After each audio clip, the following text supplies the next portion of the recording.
If there was ever a blueprint for the ultimate Moto Guzzi cafe racer, this is it. Kaffeemaschine's latest build has the perfect stance, the perfect tank, and that iconic engine blacked out, which of course draws even more attention to it. Builder Axel Buddy has been tantalizing us with his Le Mans-based customs for 7 years now, and we never tire of them.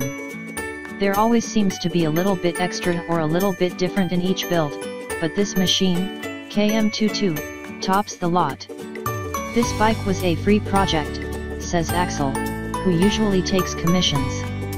I wanted to build in a more modern style, but still with a 70s/80s race bike appeal. KM22 is, to put it bluntly, a mongrel.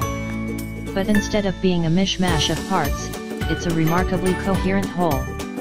The starting point was the frame, which Axel describes as a cleaned and modified 850T unit from 1974. But those mods are not your usual detabbing and grinder work. He's worked the engine breather into the frame tubes with a labyrinthine system of welds, to cope with the high revs of the hot rod V-twin. This replaces the usual Moto Guzzi breather box that sits between the cylinders, separating the oil from the air. The engine, transmission, and rear drive are from a Le Mans Mk4. Axel has gas-flowed the heads, upgraded the capacity with 1,100 cubic centimeters cylinders and pistons, and raised the compression ratio with twin spark heads.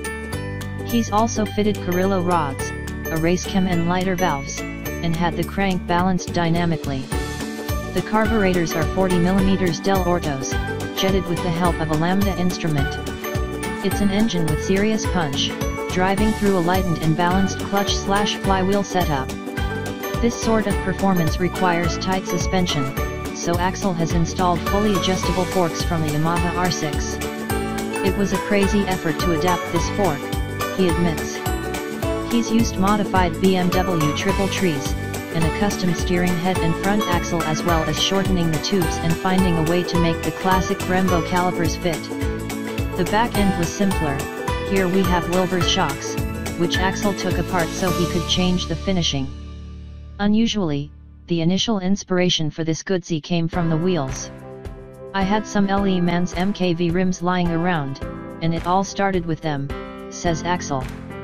They are beautiful wheels, with dimensions to fit modern tires, but the well of the rim has a massive profile. And all the filigree architecture is hidden by the brake discs. So Axel milled down the rims to reduce their profiles, and modified the floating discs. They were pretty ugly originally. They now look much lighter, and accommodate a smaller rear brake caliper. The bodywork looks old school, but it's actually carbon fiber. Axel shaped a new seat and tail unit, which butts up perfectly to the Magni-style tank and hosts an LED rear light. Leading the way is a Le Mans 1 style fairing, but with a smaller headlight than usual. The stainless exhaust is a Kaffeemaschine part, and most of the regular Moto Guzzi alloy hardware has been galvanized black. Even the tiniest stainless steel parts have been glazed or chromed black, and Axel has cleaned up all the screws and fasteners on his lathe. It's a truly obsessive attention to detail. Hidden from sight is a new and very minimal wiring loom, using a modern generator and lithium-ion battery, an electronic ignition, Kellerman indicators, and a Moto Gadget instrument with a customized dial. What is very visible is the stunning paint. Porsche fans will recognize it as lava orange, a delectable shade most commonly found on GT3 RS models and as an option on recent Boxsters.